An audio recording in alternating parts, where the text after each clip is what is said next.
Hello friends, मैं हूं सरोज। मेरे चैनल फूड एंड फ्लेवरिंग में आपका स्वागत है। तो फ्रेंड्स, आज हम बनाएंगे देसी थाली, जो बहुत आसान तरीके से बनकर तैयार होगी और उस थाली को हम चूल्हे पे बनाकर तैयार करेंगे। तो सब्जी तोड़ने के लिए हम खेतों में चलते हैं। आज हम देसी टिपिकल सब्जी बनाएंगे जो सिर्फ 15 दिन ही साल में मिलती है।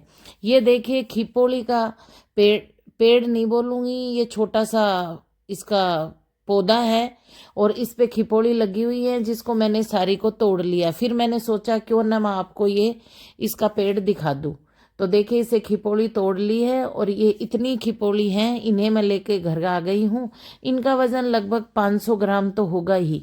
अब इन खिपोड़ियों को साफ कर लेते हैं। तो देखिए, मेरी दादी माँ इन्हें साफ कर रही है, आगे से पीछे से इनके नाकू तोड़ रही है और इन्हें छोटे छोटे पीसेज में काट कर और रखती जा रही है। जब इस खिपोली को हम काटते हैं तो इसमें से एक लसलसा सा लिक्विड सा निकलता है, तो इसलिए इसे पानी में नहीं काटते, इसको ऐसे ही काटते हैं।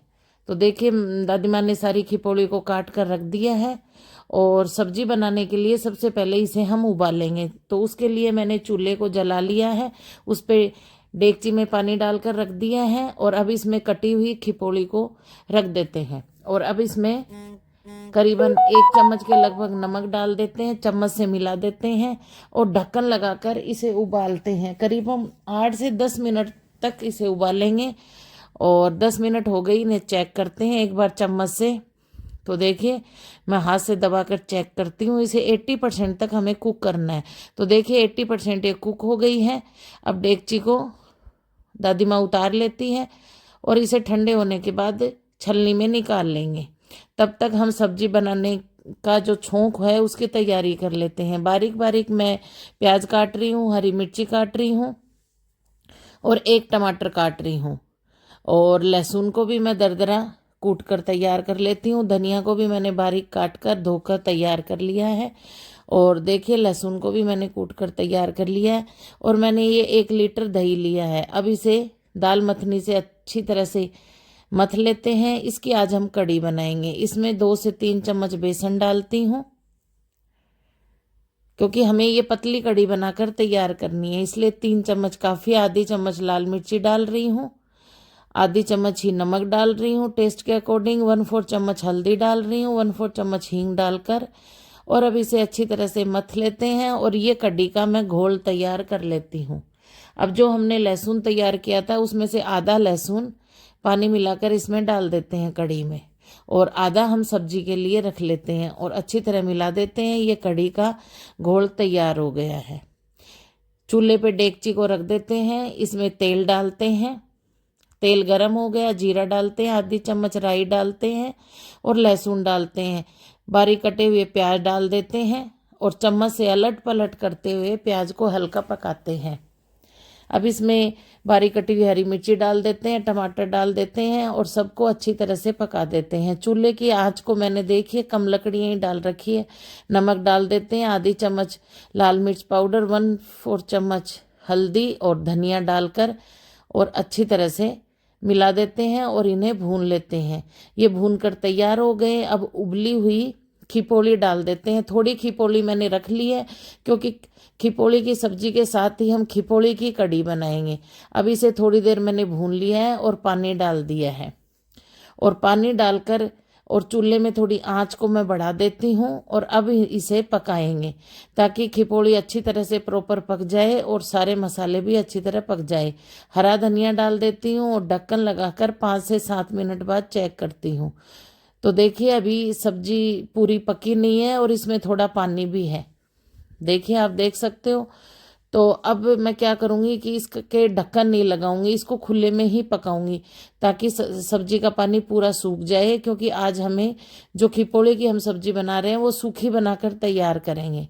तो देखिए, पानी सूखता जा रहा है। मैंने चूल्हे में आंच को भी तेज कर रखा है और देखिए 5 मिनट के बाद चेक करते हैं। तो देखिए, सब्जी का पूरा पानी सूख गया है और टेस्टी खिपोड़ी की सब्जी फ्रेंड्स बनकर तैयार हो गई है। अब डेगची को उतार लेते हैं और सब्जी को दूसरे बर्तन में निकाल देते हैं, क्योंकि इसी डेगची में हम कढ़ी बनाएंगे। चूल्हे के लिए रखने के लिए ये एक ही बर्तन है। तो देखिए सारी सब्जी को मैंने दूसरे बर्तन में मेरी माँ ने निकाल दिया है और इसी डेगची को साफ करके और दोबारा से चूल्हे पे रख देंगे। और अब इसमें डेगची में तेल डालते हैं। तेल गरम हो गया, जीरा डालते हैं, राई डालते हैं और खिपोली डाल देते हैं। खिपोली को थोड़ी देर तेल में भून लेते हैं। देखिए, और आँच को मैंने तेज कर रखा है। और जो कढ़ी का घोल हमने बनाया था वो घोल डेगची में डाल देते हैं और आँच को तेज करते हुए चम्मच को कंटिन्यू कढ़ी में चलाते हुए कढ़ी को उबाल आने तक पकाते हैं। उसके बाद हम चूल्हे की आंच को कम कर देंगे, लकड़ियां थोड़ी बाहर की तरफ खींच लेंगे जिससे चूल्हे में आंच कम हो जाएगी। तो देखिए मैं कंटिन्यू चम्मच को चलाते हुए कढ़ी को बॉयल होने तक मैंने पका लिया है। आप देख सकते हो कढ़ी पकना चालू हो गई है और आंच मैंने पूरी निकाल दी है। अब इसमें हरा धनिया डाल देते हैं और चम्मच को चलाते हुए धनिया को मिला देते हैं और कढ़ी को पकने को छोड़ देते हैं। इस कढ़ी को मैंने करीबन 7 से 10 मिनट तक पकाया है। कढ़ी पककर तैयार हो गई। डेगची को उतार लेते हैं और कढ़ी को दूसरे बर्तन में निकाल लेते हैं। क्योंकि ये डेगची पित्तल की है इसलिए इसमें रखेंगे तो कढ़ी कड़वी हो जाएगी। तो फ्रेंड्स देखिए राजस्थानी टेस्टी खिपोड़ी की कढ़ी बनकर तैयार हो गई है। अब इसके साथ खाने के लिए हम बाजरे की रोटी बनाएंगे। तो चूल्हे पे मिट्टी का तवा रख दिया है और नीचे चूल्हे में आंच जल रही है और मम्मी बाजरे की रोटी के लिए आटा लगा रही है। तो और देखिए मम्मी ने लोई बना ली है, आटा अच्छी तरह मसल लगा लिया है और अब दोनों हाथों पे पलथन लगाकर और मम्मी बाजरे की रोटी बनाती जा रही है। मम्मी बहुत ही टेस्टी बाजरे की रोटी बनाती है। तो देखिए मम्मी ने रोटी बना ली है और तवा भी गर्म हो गया है और अब इस रोटी को तवे पे डाल देते हैं। चूल्हे पे बनी हुई बाजरे की रोटी बहुत ही टेस्टी लगती है। फ्रेंड्स आप में से किस किस ने इस स्वाद को, चूल्हे की रोटी के स्वाद को चखा है, आप मुझे कमेंट करके ज़रूर बताना। तो देखिए फ्रेंड्स मम्मी दूसरी रोटी भी बना ली है और पहली रोटी को चूल्हे में कोयलों में सिकने को रख दिया है और दूसरी रोटी को तवे पे डाल दिया है। फ्रेंड्स आज जो हम थाली बनाकर तैयार करेंगे राजस्थानी देसी थाली, ये थाली मैं गारंटेड कहती हूँ खिपोली की सब्जी आपको मार्केट में भी खाने को नहीं मिलेगी। क्योंकि ये खिपोली की सीजन मात्र 15 दिन के लिए आती है और फिर ये पूरे साल तक नहीं मिलती। तो देखिए फ्रेंड्स कितनी टेस्टी फुली फुली बाजरे की रोटियां बनती जा रही हैं और मम्मी ने इसी तरह से सारी रोटियों को बनाकर मम्मी तैयार कर रही है। फ्रेंड्स जो चूल्हे पे लकड़ियों में जो रोटी बनाते हैं, जो सब्जी बनाते हैं, उसका फ्लेवर एकदम डिफरेंट होता है।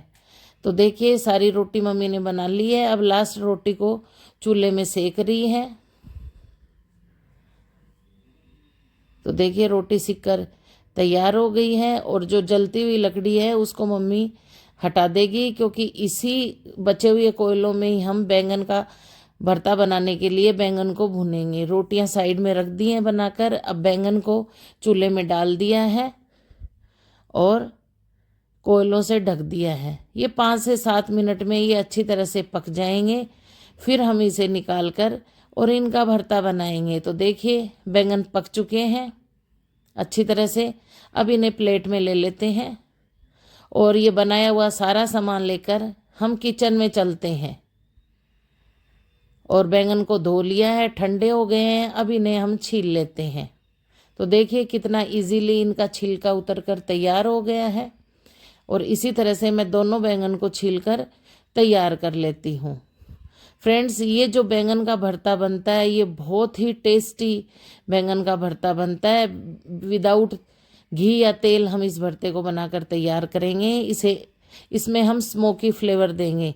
रफली मैंने बैंगन को काट लिया है और एक बड़ी कटोरी में निकाल दिया है।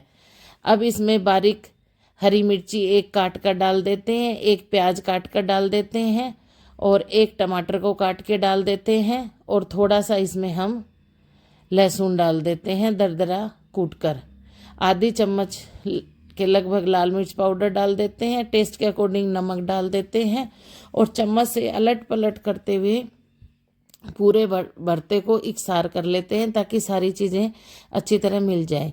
अब इसमें जलता हुआ कोयला रखते हैं और उसके ऊपर घी डालते हैं और ढक्कन लगा देंगे, तो इससे ये स्मोकी फ्लेवर का बैंगन का भरता बनकर तैयार हो जाएगा।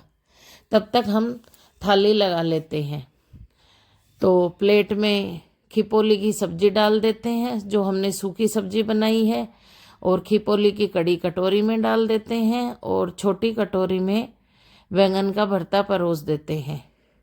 बाजरे की रोटी को घी लगाकर थाली में रख देते हैं और प्याज को काटकर थाली में रख देते हैं। तो फ्रेंड्स, आज की टेस्टी देसी खिपोली की सब्जी, खिपोली की कड़ी, बैंगन का भरता, बाजरे की रोटी, राजस्थानी थाली बनकर तैयार हो गई है।